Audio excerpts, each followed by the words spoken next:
Hello friends, welcome to Dharti's kitchen. આજે આપણે બનાવવા જઈ રહ્યા છીએ બટર રાઈસ એન્ડ તડકાવાળી પાલકની દાળ. તો ચાલો બનાવીએ. પાલકની તડકાવાળી દાળ બનાવવા માટે સૌપ્રથમ આપણે તુવેર દાળ લઈશું, એને ધોઈ દઈશું. દાળને 2 થી 3 વાર ધોઈને એનું ખરાબ પાણી નીકાળી દઈશું. હવે એમાં ચોખ્ખું પાણી ઉમેરીને અડધી ચમચી હળદર અને અડધી ચમચી મીઠું ઉમેરીને દાળને બાફવા માટે મૂકી દઈશું. દાળમાં એકવાર ઉફંડો આવે પછી કુકરનું ઢાંકણું બંધ કરીને બફાવા દઈશું.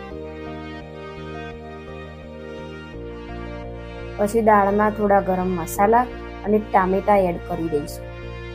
દાળને બાફવા માટે મૂકી દઈશું.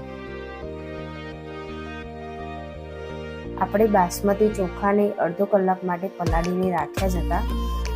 પછી ચોખાને બરાબર